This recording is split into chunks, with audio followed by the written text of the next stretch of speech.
Bram. Did I say it right? Close enough. That's the kind of reaction that says not very good. That wasn't good. It's hard. You are from the Netherlands. You are Dutch. Correct. Correct. So how do you say your name properly for everybody? Well, my full name would be Bram Berkien. Bram Berkien? Yeah, but the thing is, I'm from like the south of the country, so there we speak a bit more softly than people from up north. They will have like their going on now with all the G's. More like a German type thing. So you have dialects. Okay, cool. Yeah, maybe we're like the Canadians of the Netherlands, actually. Are you much more polite? More welcoming, I would say. Yeah.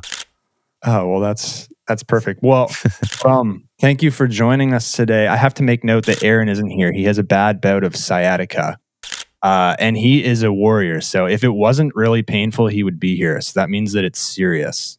I'll take your word for it, and all the best to him, of course. Yes. Yeah, he said his entire leg is numb, and it wouldn't be that he'd be in pain. It'd just be that it'd be distracting for an hour. It'd be weird not feeling your leg and trying not to think about it for an entire hour.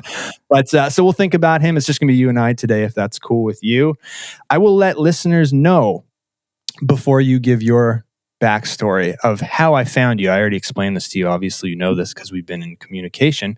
But my favorite show on Netflix is the Tour de France documentary. I've watched every season. It is my hands down favorite show. The athletes are incredible. The stakes are so high.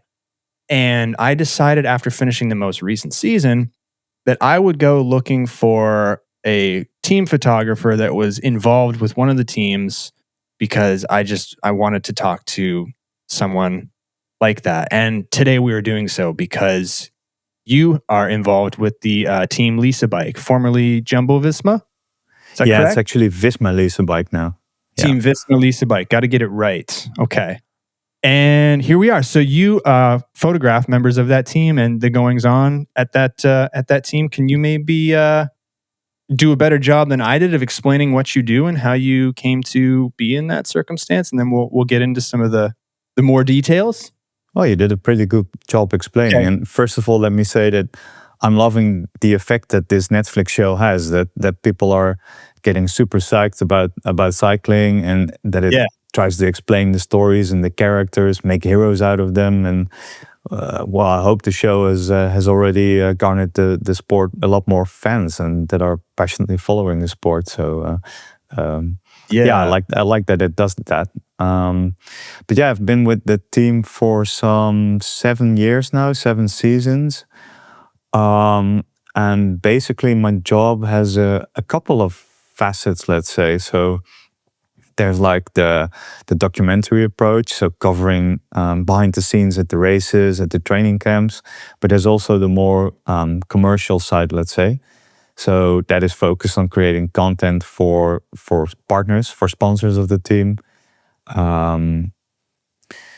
And then there's also finally the studio component, let's say, where I shoot the portraits of all the riders every year, and also for special campaigns, and so basically creating marketing content for the team. And I think my added value to the team is that I can wear all these different hats, can do multiple things, and of course it's super nice for the team to have this go-to guy that can do this all and is familiar with the team and the riders, because it's important that a photographer knows how to deal with these top athletes, because of course their main goal is performing, and anything not directly related to that should be kept to a minimum, should be done efficiently, and shouldn't detract too much from their main goal. Yeah, absolutely. There's so many things I want to talk about there. And I think what's important to mention right off the start of the episode is you're a cyclist yourself, maybe not at the Tour de France level, right? But it's important for you to understand the sport. Maybe like 6 levels below the Tour de France, actually. Levels, okay. How many levels are there total? Yeah, it's hard to tell, but I don't think I'm going to make the team anymore in my lifetime. No, That's okay. no, but I sure am quite passionate about it, and it actually started when I went on my first training camp with the team, because I wasn't a cyclist before, and then I just saw these guys riding outdoor in nature together all day, just chatting, then stopping for a coffee and a piece of pie, and I thought, well, I can do this. Yeah, that's incredible. Yeah, I guess you can eat. I know their nutrition is dialed in, but you said stopping for a piece of pie. I guess when you're burning 2,000-3,000 calories a day, you can kind of just put whatever you want in the furnace. Well, not whatever you want, but one piece of pie sure doesn't hurt. Within reason. Yeah. And what I love about the sport is that the way that I, an avid amateur, experience it in the same way as these guys when they're training. Like the only difference is the speed and the number of hours we do. But yeah. So before we get even deeper into our conversation, just for context, what are some people who aren't familiar with the sport and these elite riders? What are some things you think they should know before we talk about how to best photograph it? In what sense? Just the kind of athletes they are, what's involved, let's say, in a Tour de France leg. Just if somebody asked you what the elite sport of cycling was about, what would you say to them? Just for people who have really no idea. And I do highly recommend that everybody watch that documentary. I love I don't know if you're a Formula One fan. Yeah, sure. I have seen Drive to Survive. Yeah. Drive to Survive. I was a fan of Formula One before Drive to Survive. I watched Drive to Survive. It's incredible. Obviously, a lot of production and storylines. But I love Drive to Survive. And then the Tour de France documentary came up as a recommendation. I watched that. And I was like, I had no idea what the sport of cycling really was. The level of danger, the level of athleticism is incredible, the level of strategy. So it was really eye-opening just to what the sport entailed. But again, what I'm asking you is if somebody had no idea what cycling was really about at the elite level, how would you kind of explain it to them? Well, I think you put it nicely, especially the factor of the level of athleticism. Like, I think cycling is one of the most insanely professional sports in the entire world, in the sense that these athletes are so incredibly dedicated to their sport. Like they just live for it day and night, almost literally. Mm-hmm. Like the amount of hours they put in and how they watch their nutrition, how they're always working on improving. It's just, it's hard to compare it to any other sport, I think. And then there's also, of course, the level of danger. I don't like to focus too much on the crashes. I think maybe in the Netflix documentary, they made it a bit sensationalist, like the crashes. I mean, it is a factor in cycling, but it shouldn't be glorified or something. It just... I don't even know if it was glorified. It was terrifying. I would find myself going every time, crashes, riders going 80 kilometers, 90, 100 kilometers an hour. I was just like, I didn't like seeing it, but it was interesting to know that that's just part of the sport, flying down a mountain, and that can happen to you at any moment. And yet the mindset of the riders is so dialed in that it's not even a thought. No, sure. Yeah, they can't really stop and think about it. No, then they can't do their job anymore. Actually, I think I would have liked to be a cyclist, like in retrospect, if I could go back 15 years or 20, but for the crashes, I think I will pass. Yes. Well, let's rewind a bit too, because obviously we want to talk about you and your role, and obviously knowing about the sport is important. But you said you wear kind of, the team only needs to have one photographer, you, because you are so versatile. You're doing portraits of the riders, you're shooting the actual action during the races, and you're also considering the content that sponsors will want to see. So almost in a more direct marketing sense.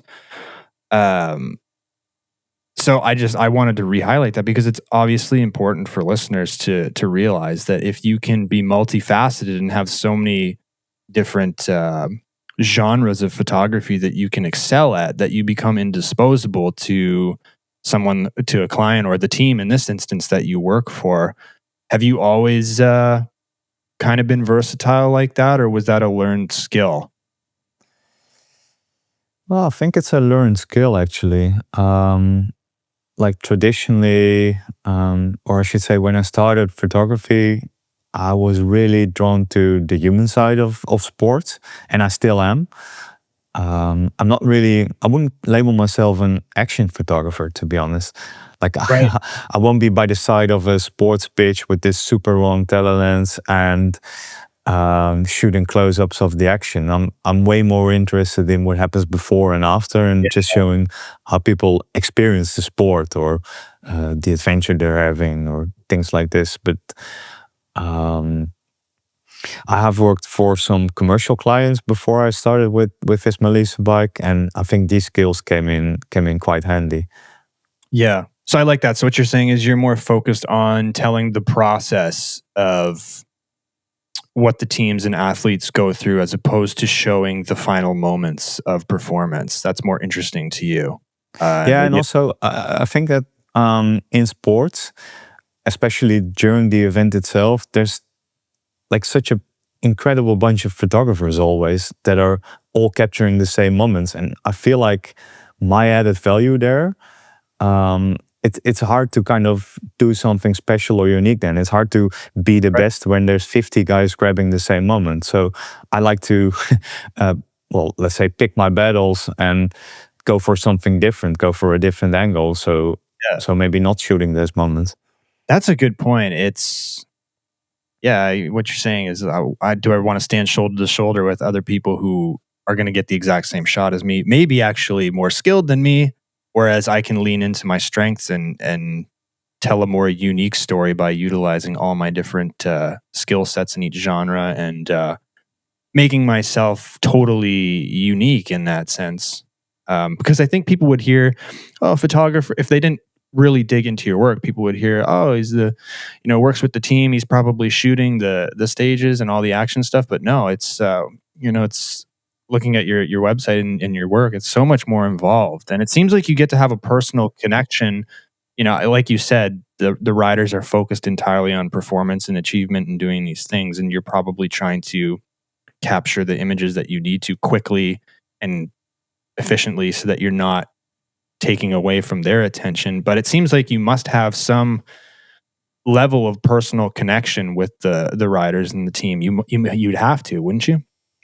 Yeah, I think this has grown over the years, actually. When I first started with the team, I made it my goal to sit down with each and every one of the riders for 2 minutes and just explain what I would be doing with the team, just to at least have them know me and know what I'm doing. And of course, as time passes over the years, you share some highs and quite a few lows as well. And yeah, through this manner, you do earn their trust. And I think one of the biggest compliments is when riders say to me, oh, I didn't even notice you were there during this moment. I like to be a fly on the wall in that sense during events and training, of course. You need to pick the moments when you can talk to the rider and when you can't. Like, I will be on the team bus sometimes, just before or after a race. And in these instances, I never start a conversation with a rider because they need to be focused on the race. And if they do talk to me, of course, I will say something back, but I won't initiate the conversation. Yeah, that's a really good point. I was actually shooting in an event the other day. Not as high stakes as, let's say, Tour de France riders, but it occurred to me the same thing as what you just described. I want to be a fly on the wall. I don't want to interrupt conversations. There was speeches, so I even turned my shutter to silent. It's important things to consider for people listening. If you're in a circumstance where it's important to be almost invisible. Yeah, I like what you said about turning the shutter to silent. I like that feature on these modern day mirrorless cameras. It's so nice. Though sometimes during like portrait sessions, it's good to turn it on because otherwise people don't know if you're taking photos or not. Like, there's moments when you want them to know and moments when you don't want them to know. Yeah, I mean, for example, like imagine it's dead quiet on a team bus. Riders are focusing, and all everyone can hear is Wouldn't you consider that a distraction or not really? Because isn't that a moment where you don't want people to know that you're there? No, sure. So I will turn it to silent then. Yeah, Yeah, exactly. yeah. Yeah, you have to be careful. I'm saying this to listeners. If you have LEDs and fluorescence and you're in silent, you got to put anti-flicker mode on, because I've been burned by that before, where it puts banding or stripes with the flickering LEDs. Have you ever had this happen? No, I have. I will for sure investigate, because this is an interesting fact. Yeah, I caught it quickly, but it's for whatever reason, when you put on silent shutter, sometimes the rate that the LEDs and fluorescence flicker will put strips across. It doesn't do it when you have mechanical shutter, but just something to look out for. How do you know when it's time to talk to a rider or not? Is it really just whether they speak to you first?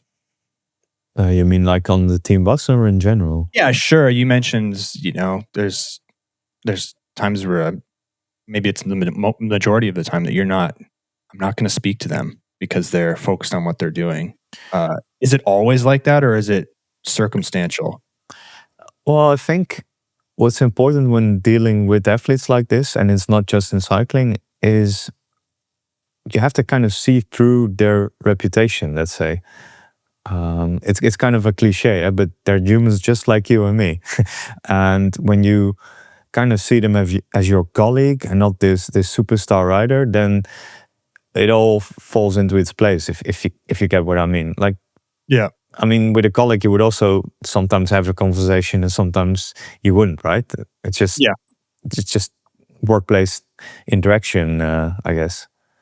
Yeah. And I find that it also helps to, like when a new rider joins a team, I like to not know too much about them, because if you know everything that this guy or this girl has won and like their full reputation, then it kind of colors your interaction with this person. Mm. Yeah, that makes sense. You don't want to treat them any differently. No, they're just a colleague, an important colleague that in the end goes on to win the races for the team. But still, yeah. Do you? This may be a silly question, but I kind of want to hear your answer on it. Do you emotionally feel the lows and highs of the team's successes and failures? Sure, yeah. No, I really do. I was actually there in 2020, if I'm correct.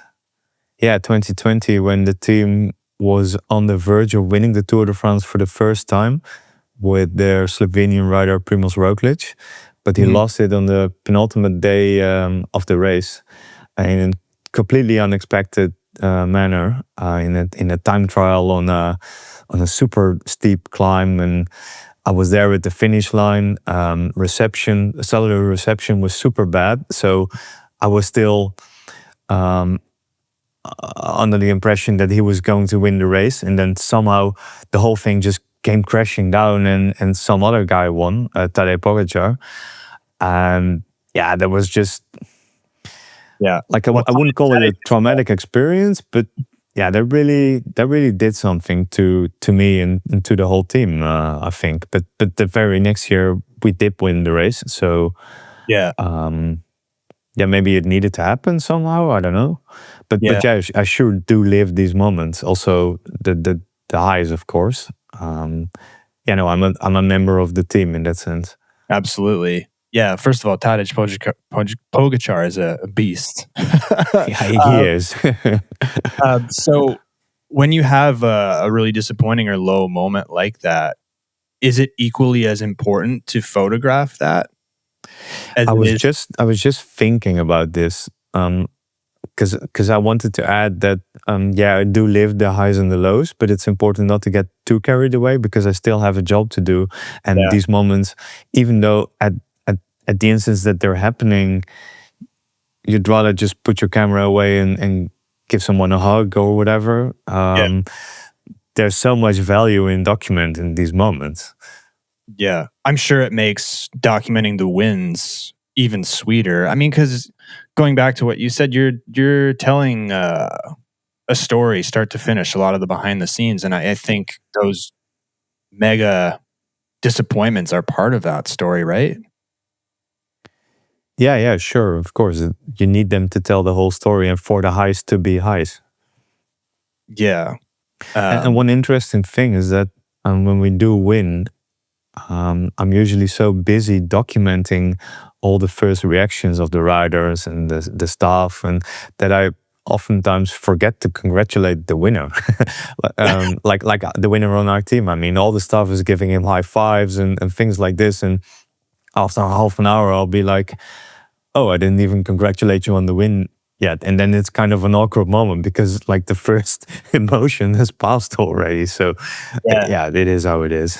The emotion must be delayed for you too if you're having to think about, okay, I'm working first. Is this the case where, after you're finished, it really sets in like, oh man, we won, or oh wow, that was too bad, tough loss? I think it's when I'm editing my photos. Like I mean, just sifting through them the first time, the first pass for culling, then I get to relive the moments and kind of reflect on what actually happened. Because when things are happening, like at the finish line, it's just, well, like autopilot isn't the right word for it. It's more like laser focused, just doing my job, watching out for unique moments happening left and right, and yeah.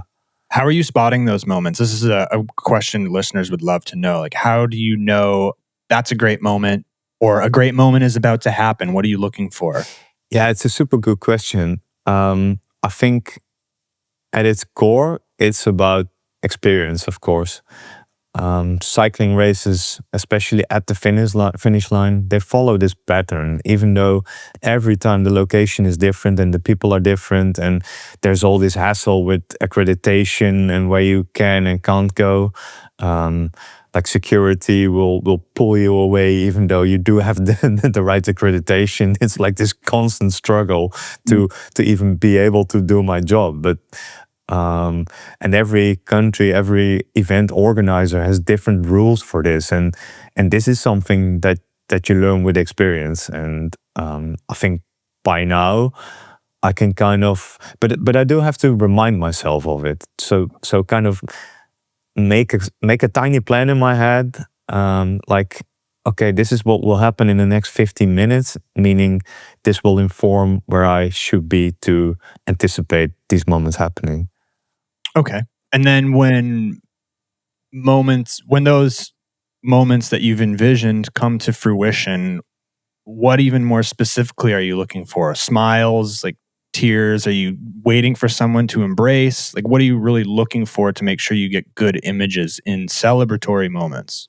Yeah, I think it's a really interesting theme, actually, this, because like linking back to what I said earlier about being one of many photographers, of course, when your rider wins, there will be many photographers there. So first of all, there's even the physical struggle. It's just using your elbows to get into position. And I do not like this aspect of my job. It's not how I want to work, because I don't want my success to come at the cost of a colleague's success, if you know what I mean. But it does help that I'm with the team, that I'm wearing the team clothes. It means I can go a little bit further forward. And then, there's of course these cliche moments, like smiles and maybe even tears. But I think I'm looking for somewhat more nuanced moments, let's say. So it helps that I know these riders and staff so that I can spot these moments when they do happen. And I also kind of like the somewhat more serene moments. There's this first outburst of emotion, and then after maybe 1 or 2 minutes, it all settles down a tiny bit, and that's where these more genuine, authentic, deeper moments happen, I think. Yeah. Do you have any examples off the top of your head of like a nuanced moment, or are you thinking of any in particular thing in your mind that can maybe help people envision what you're saying, or is it tough? Yeah, there's of course well, this is a whole story, and I'm hoping maybe you can include this photo in the maybe Yes. be the podcast notes or in some video. But Any photos you send or reference, we will include. sure, there's one photo that comes to mind, which is the most important photo I think I've shot in my whole career. Okay. I'll tell the story. Yes. So the team's rider Jonas Vingegaard, he won the Tour de France for the first time in 2021, if I'm correct. When the race finishes in Paris, which is the final stage, stage 21, the riders were racing for 3 weeks. So the race finishes in Paris then, and it ends with a sprint on the epic boulevard, the Champs-Élysées. And on the boulevard, after the finish line, there's this temporary building where the riders that are about to go on the podium get to change clothes and just settle down a bit and catch their breath before going onto the podium. And I went in with Jonas at this point, and there was this bench, this sofa that was placed in front of some wall, and he sat down with his wife, Trine, and they shared this intimate embrace that was just phenomenal. It was just, when I show this photo to people, they all see and feel something different. They'll say like, this photo represents exhaustion or tenderness or relief, pride, or just at its core, love. And that's just so nice to me. And one really cool detail is that in the back, on the wall that's behind them, there's this huge printout of the race from 3 weeks earlier when it started in Denmark, which is his home country. And there's this opening in the building, and through this opening, there's this streak of light that is hitting them sitting on the bench, but also a part of the photo, which wasn't taken by me, by the way, it's by the Tour de France official photographer. But in this photo, the light hits his teammates in the photo, and just his teammates, which is just, when you think about it, what are the odds, you know? Yeah. but that's just perfect. I know the exact photo you're speaking of because it struck me when I saw it on your website. So I don't need to go searching for it. We're gonna put it up though. But that's amazing. It's one of those instances where it kind of, the photo tells everything. Like you said, love, sacrifice, victory, and then you get this really lucky, just entirely lucky bounce where light comes through and just lights up his teammates and makes the photo that much better. And I think it's interesting that sometimes as photographers, there's a little bit of luck to just enhance a photo that little bit more, right? Yeah, I had no part in this scene happening, of course. The only thing I could do was be focused and see it when it did happen. One thing I liked is that I talked with Jonas about this photo afterwards, and he asked me, do you know who took it? Meaning he wasn't even aware I was there, which means I think I did a good job. So so you take that as a compliment. Detract. Yeah, of course. Yeah. When writers say that, I didn't even know you were there, because you're taking it as a compliment. I guess because it means you're doing your job efficiently and not distracting them, back to what we were saying, or not taking away from their moment. Yeah, no, exactly. Yeah, you put it right. Yeah, I mean, that must be a nice feeling too when... do you ever have where the rider's like, oh, that's an awesome photo, I want it in my house? Well, they can actually download them off the media platform themselves, so they do use them on social media and things like this. Yeah. So you said that might be the best photo you've ever taken. When you say that, are, in your opinion, the best photos you've ever taken also your favorites? Or do you think they're just the best objectively? Does that question make sense? I'm asking if you differentiate between a good photo and your favorite photos, or if they're the same thing. I think what you're saying is that a photo that is my favorite could objectively not be a super good photo, but just something that makes me feel something. Yeah. So in the example that you just gave, right? You said it may be your best photo. Is it also potentially your favorite, or is that? By far. And I think it's for the exact reason that I was talking about earlier, that in sports, I want to show the human side. I don't want to show the peak of action or something like this. I want to show how people are experiencing the sport, what their life is like. And Yes. I think I couldn't have shot a more meaningful moment that captures exactly this human side of cycling in this case. Yeah. So then would you say there's some, because these are obviously famous athletes, superstars. Do you think that there's an effort on your part to humanize them, to show like, yes, they're super skilled at what they do and they're celebrities in their own right, but they're also people. Is that a thought that you have in your mind when you're shooting?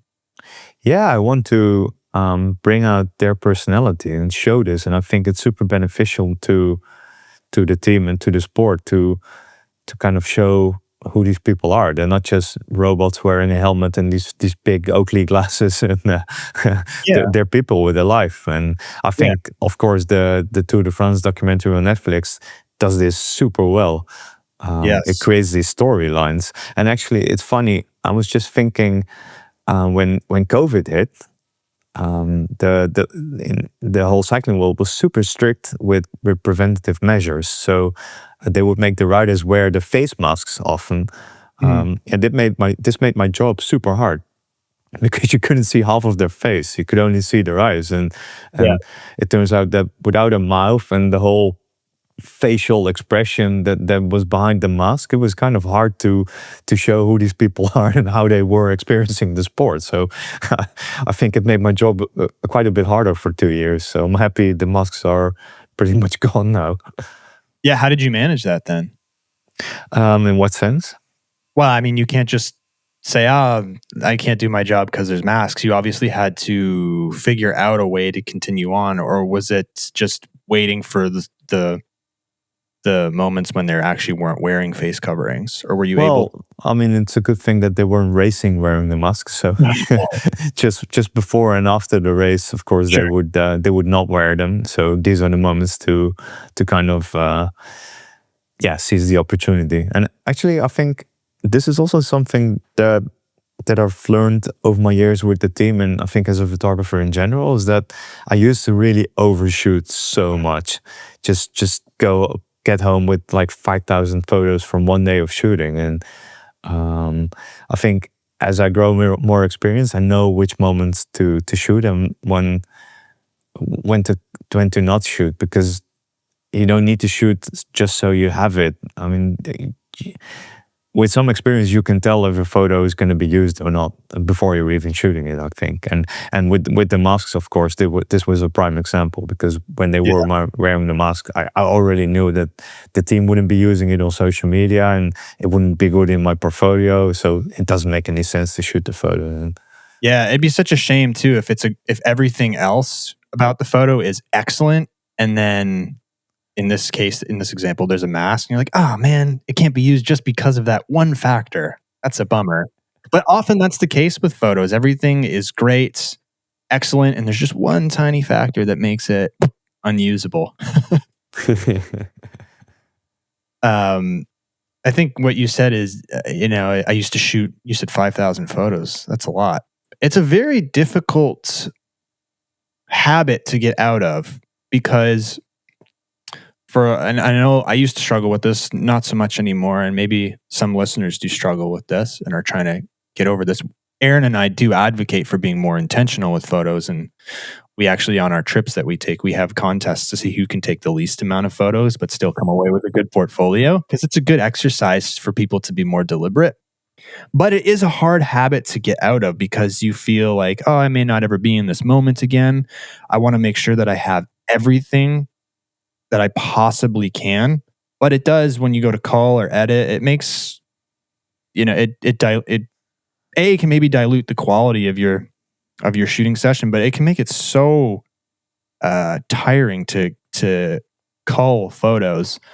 How did you work towards maybe getting better at shooting less?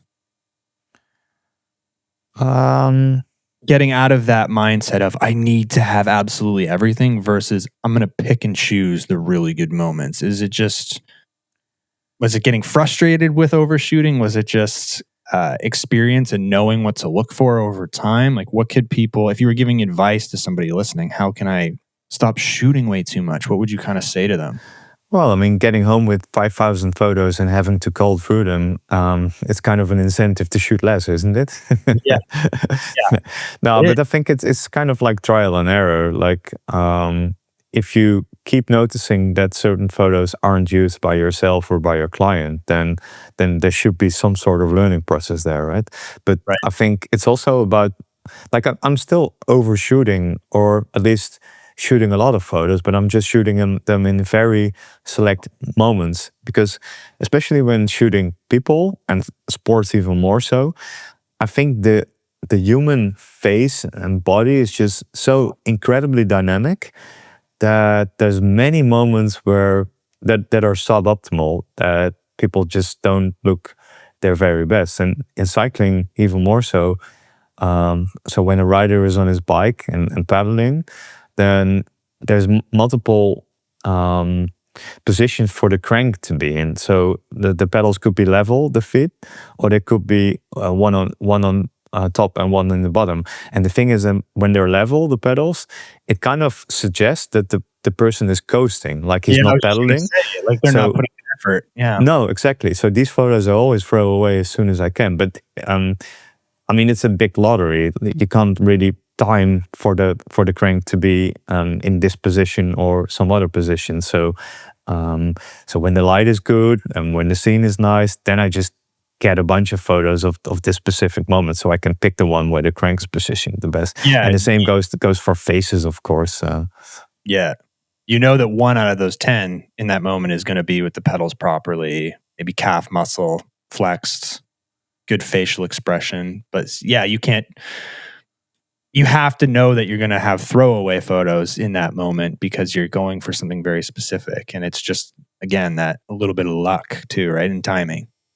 Yeah, exactly. But I think this is one of the ways to kind of distinguish is if a person knows the sport he is shooting. I'm not saying a photographer that will post a photo with the pedals level is a bad photographer or anything like this. But it's so nice when, as a photographer, you get to know a sport so deeply that you get to appreciate facets like this. Yeah, no, as you were explaining the pedals being level, I was thinking to myself, oh, it'd be weird if a rider had a facial expression that showed heavy effort, but the pedals were level and they were coasting. Like it wouldn't make sense. I was thinking that as you were saying it. So maybe I can just come take your job because I think you have talent for this. Yeah, sure. I love cycling on the indoor bike.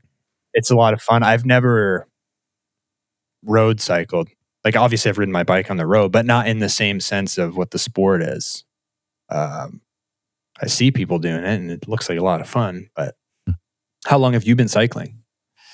Yeah, so for some 7 years, and at first it was kind of recreational, but lately I've been doing like structured training, going on some trips to Spain. So it's getting a little bit more serious, but no real sportive goal on the horizon in that sense. Yeah. How do you enjoy the travel when you're with the team? I mean, you're in some beautiful places.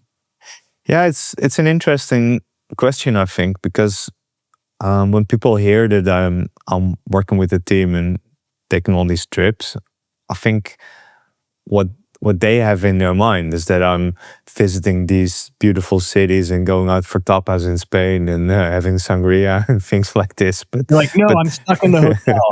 I'm in the hotel. Exactly. And I think, and I'm not complaining because I love my job, but the things you'll see is the airport, the hotel, and some random plaza in a Spanish town where the start is, and then another. It could even be like a highway or a main road where the finish is built up. So, I mean, you see some special places, yeah. No, but I really like to travel. Yeah, it's just I get so much energy from new experiences, from seeing new places, meeting new people, and I think also as a creative, this is super important because once you get into this rut, then you're just done for creatively. Yeah. Have you ever found yourself in those ruts? I mean, I feel like everybody has. I have found myself in them. I'm curious to know your experience with creative ruts and how you get out of them. Yeah, but I think it's not a bad thing necessarily. I think it's also a learning opportunity because, for instance, with the team, there's some races I do every year. So there's some races that I will do for the like 8th time this year, that are always in the same place, but always with the same light. And I say same light, but this is not true, of course, because it's an outdoor sport. But you get what I mean.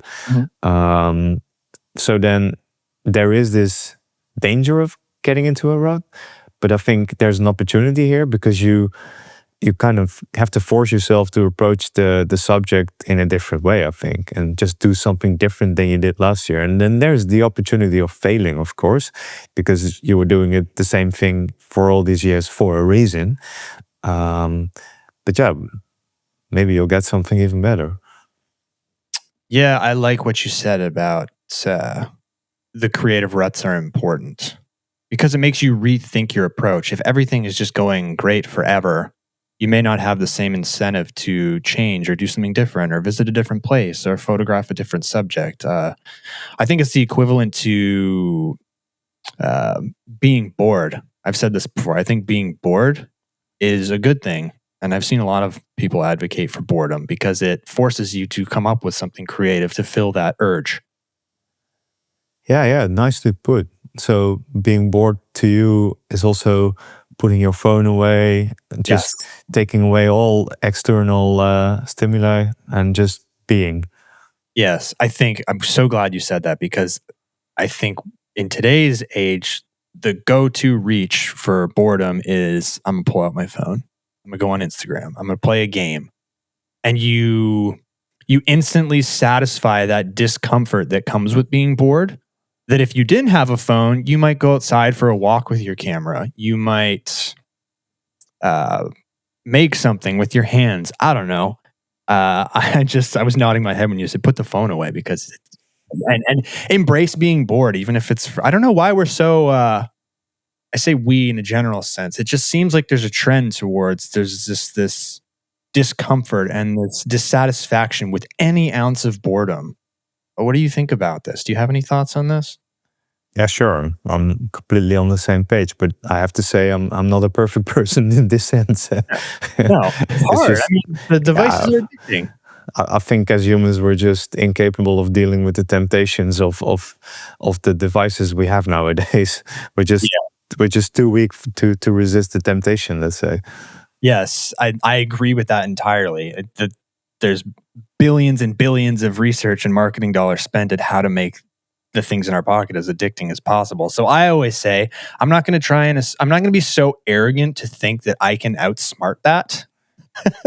So my defense is I'm going to make it difficult to access. So I'll leave it in a different room while I'm working. I turn all my push notifications off. So the only time my phone lights up is phone calls. I have to physically go into my messages to check. So it's on my terms.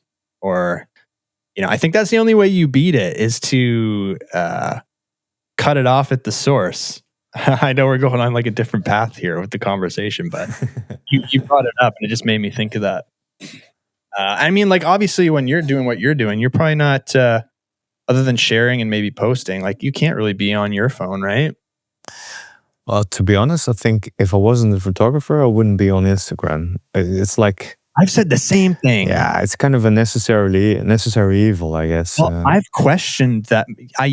Perhaps, I don't know, maybe it depends on what you're doing, because I've questioned this thesis. I've thought to myself, I'm a photographer, like I have to kind of have it. And I've said the exact same thing that you said, that, if I was just, if I was in a different career or I did something else, like I wouldn't have this. And I've started to question, well, do I need to have this as a photographer? Like, do I really need to?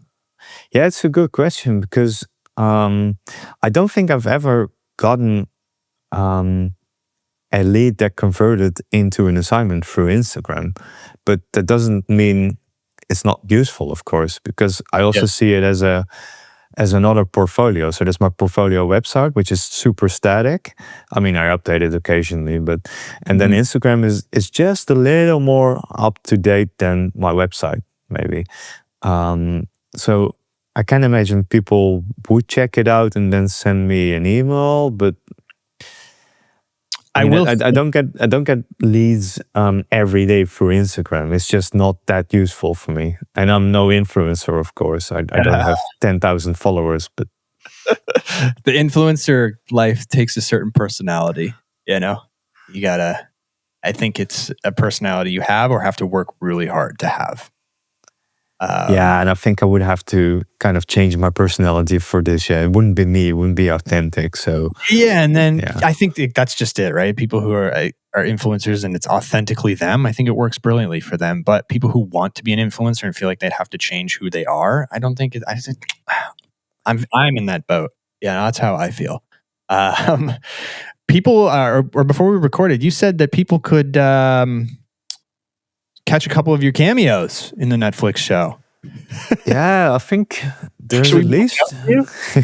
Sorry, we should be looking out for you, keeping an eye out for you. Yeah. I haven't got it right at the top of my head which episode it would be, but I think there would be like 3 cameos or something. But usually you'll see me kind of running out of frame because I'm always working with this videographer. I try to not be in his frame. So when I am, I kind of try to run out of it, but that makes it even more awkward. The best thing I could have done is just stand there and own the cameo, you know? How is it having Netflix crew around? How are they like? So one year we had a separate Netflix crew, yeah. And I think 1 or 2 years it was actually the team's own videographers who then supplied Netflix with the footage. So full credit to them. Because I think the year when we had the Netflix crew and our own videographers around was maybe a bit too much, I guess.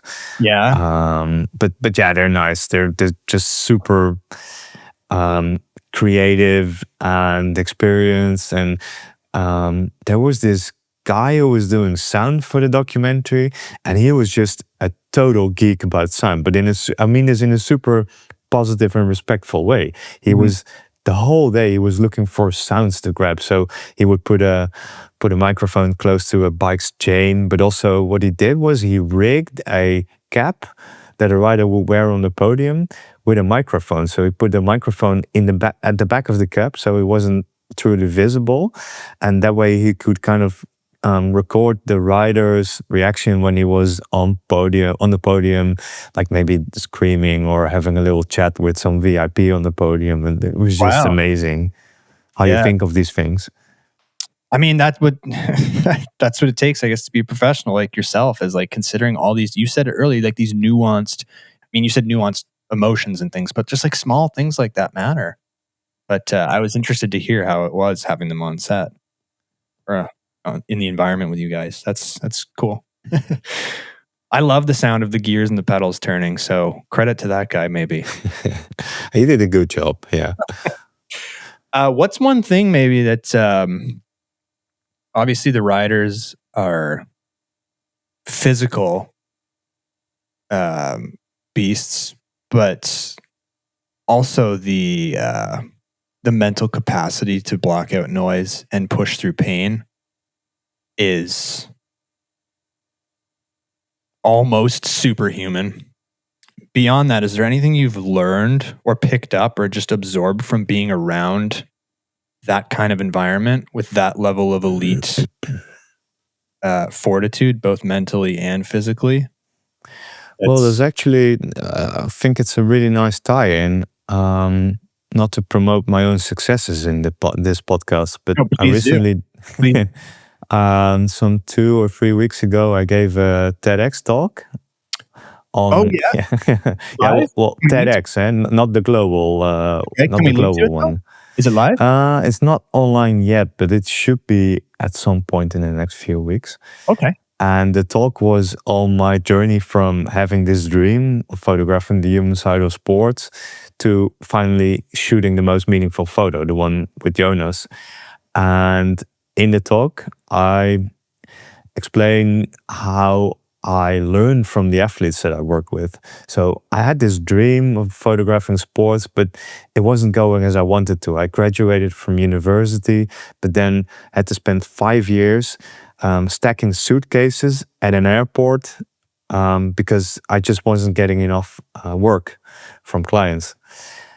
But I was working with some athletes, just doing portrait shoots and small assignments for brands and teams. And in my talk, I explained that through interacting with all these different athletes, I kind of got a feel for sacrificing things to realize your dreams. So I explained how athletes are away from home for long periods of time, living out of this suitcase, and they push their bodies to the limit. And I think an interesting factor is that even making all of these sacrifices, winning isn't just not guaranteed for most athletes, it's highly unlikely. So why on earth do athletes push on when the outcome is so incredibly uncertain? And just learning about this, I started to see parallels with my own struggle. So I realized I also had to make sacrifices. So having this, well, let's call it a shitty job at the airport was one of these sacrifices, but also living a bit of a simple life. Also had some student debt to pay off. And well, assignments would often be on the weekends, and all my friends were out having drinks, and I was doing not so well paid work or working on a portfolio. So I think actually getting to know all these different athletes in the end helped me realize this dream of photographing sports, which is a super nice full circle moment, I think. Yeah, that's incredible.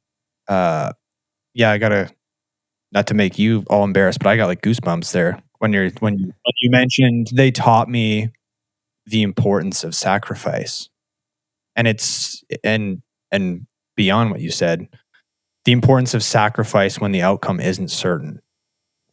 Yeah, and also I think that realizing a dream that you have, it's not some sort of magic, and you don't need to be extremely talented or a genius. It's just, well, I think I explained in the talk, and it's just stubbornness, small steps, and getting used to hearing no very often. Because if you're hearing no, then at least you're aiming high enough. Huh?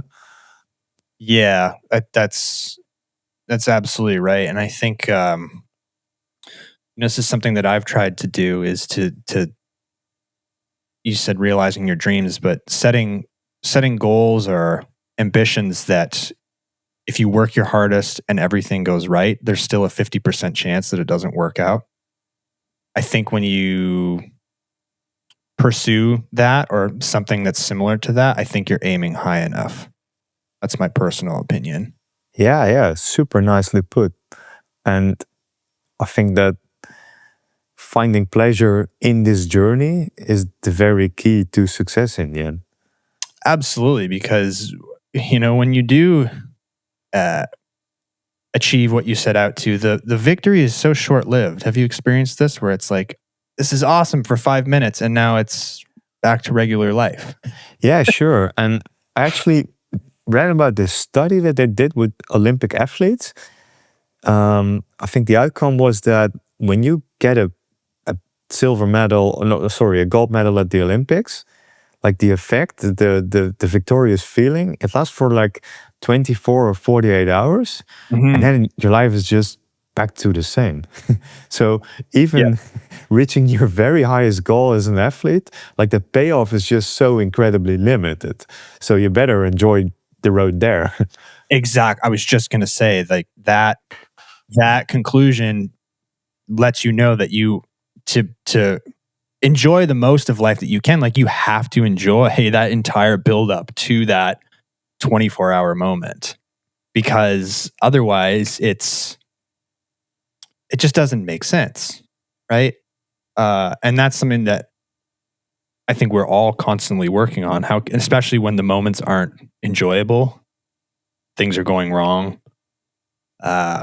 But it also makes looking back on it that much more sweeter. I'm sure you can look back at, you were just describing your story that sort of summarized your TED Talk. You can look back with a smile and be like, like, I made a decision to change a path. I went through a lot of struggles and it's paid off for me. Yeah, but I try not to, just be content with this and think I've made it, because I don't really believe in making it. Like you're never there. um, Something can always happen, and I don't like to copy paste what I do every single year. So I think right now actually I'm at this point where I love working with the cycling team, and I will want to keep working with them. But I'm also looking for new experiences, I think, and they may not even be in sports, because I've realized that what I really like is just people with a passion that dedicate their life to something. I mean, this is like the common thread in all the work that I do and all the athletes that I photograph. They're just super passionate and laser focused on this goal. But it could also be outside of sports, I think. Yeah. So that's something that's been in your mind, is thinking about where else I can venture into. Do you have anything specific in mind, or are you going to try and let those opportunities present themselves to you at their own pace? Well, I kind of believe in just planting seeds and trying new things. So Sure. I don't have I don't have my sights set on some specific industry or team or something. But so I recently did like this campaign with the Dutch Lifeguard Association, which, I mean, you could even describe them as athletes, maybe. So they're the people that go on these speedboats when someone's drowning and just put their own life on the line to pull people out of the water. And yeah, that was just a super nice experience. And I think I'm looking for more things like this. But people will always have to be like the common theme in all the work I do. And I also do some work like in the outdoors, Scandinavia or climbing mountains. But even there, I'm not shooting landscapes. I'm shooting how people experience the trip that they're taking, how they're experiencing this adventure or the landscape. It's awesome. It's, you know what you want to capture, which a lot of people are still trying to figure out. But you'll get there, you know. It's nice when you know what you want to shoot and you can shoot different versions of that same theme. Yeah, sure. Yeah. Yeah. Well, Bram, I get that better this time? I'll give you Bram. B+. What am I getting wrong about it? How can I improve it? Bram. Try one more time. Bram. Yeah, that's not so bad. No. So bad. I think you'll get there eventually. If I was in the Netherlands, people would know that I was a phony. That's okay. That's okay. But I appreciate your time today. This was a lot of fun. I'll be looking for you when I rewatch the documentary. I'll be like, I know that guy. That's actually happened. We had a few years ago, we had the Red Bull photographer on, their Red Bull F1 photographer on, Vladimir Reese. Yeah, he's so good. He's amazing. Yeah, I love his work. We had him on the show, and he was actually in Tokyo shooting the Japanese Grand Prix when we had him on. And then in the future seasons, when I've watched Drive to Survive, I go, it's Vlad.